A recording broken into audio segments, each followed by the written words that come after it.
بسم اللہ الرحمن الرحیم۔ دیوبند کی چند مثالی خواتین۔ تحریر حضرت مولانا انظر شاہ کشمیری رحمۃ اللہ علیہ۔ دادی بو یعنی اہلیہ حضرت مولانا قاسم نانوتوی قدس سرہ، دولت مند باپ کی نور نظر بلکہ دیوبند کے ایک متمول زمیندار کی لڑکی تھیں۔ نامور باپ نے جہیز خوب دیا۔ پہلی شب میں حضرت نے فرمایا کہ میں کون ہوں اور تم کون، میری سنو گی یا اپنی منواؤ گی؟ بے تکلف عرض کیا کہ میں تو آپ کی کنیز ہوں، اپنی منوانے کا کیا سوال؟ فرمایا کہ اگر یہ بات ہے تو اپنا تمام زیور اتار کر ہمیں دے دو۔ بلا تأمل حکم کی تعمیل کی۔ صبح کو یہ سب زیور اور جہیز دارالعلوم کے سرمایے میں شریک کر دیا گیا۔ باپ نے دوبارہ دیا، پھر یہی معاملہ کیا۔ مہمان نواز اس درجے کہ حضرت نانوتوی رحمہ اللہ فرماتے کہ ہماری میزبانی تو احمد کی ماں کی مرہون منت ہے۔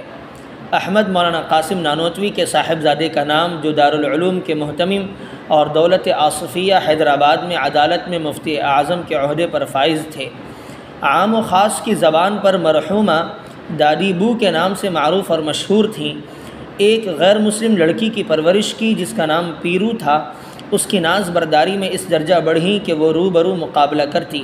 صوم و صلات کی بے پناہ پابند، حضرت گنگوہی رحمہ اللہ سے مرشدانہ تعلق، بڑی دعاؤں اور تمناؤں کے بعد پوتا قاری محمد طیب پیدا ہوئے۔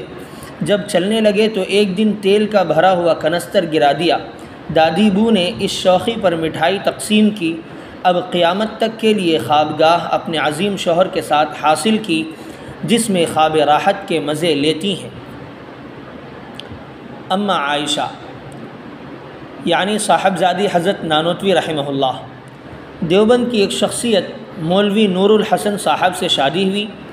حضرت نانوتوی نے اچانک عصر کی نماز کے بعد نکاح کر دیا۔ طویل العمر تھیں، لب و لہجہ دیہاتی، جملہ تکلفات سے بے نیاز۔ ہر سال نانوتا کا سفر بہلی میں ہوتا، کچھ بچے ساتھ ہوتے۔ راستے میں کوئی گاؤں آتا تو پوچھتیں کہ کون سا ملک ہے؟ عابدہ، زاہدہ، قانتہ اور عفیفہ، صابرہ و شاکرہ۔ غرض اپنے مقدس باپ کی نسبت سے دامن سعادت لبریز تھا۔ طویل عمر پائی۔ وفات کے بعد گورستان قاسمی میں سپرد خاک کی گئیں۔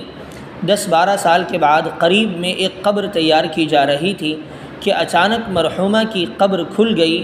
سب نے یہ منظر دیکھا کہ کفن تک میلا نہ ہوا تھا، بلکہ کفن کی خوشبو بھی بدستور باقی تھی۔ جسم اتنا تر و تازہ کہ گویا ابھی دفن کی گئی ہوں۔ یہ یقیناً اپنے بے مثال باپ کی نسبت کا اثر تھا۔ عرف عام میں اما عائشہ سے شہرت رکھتی۔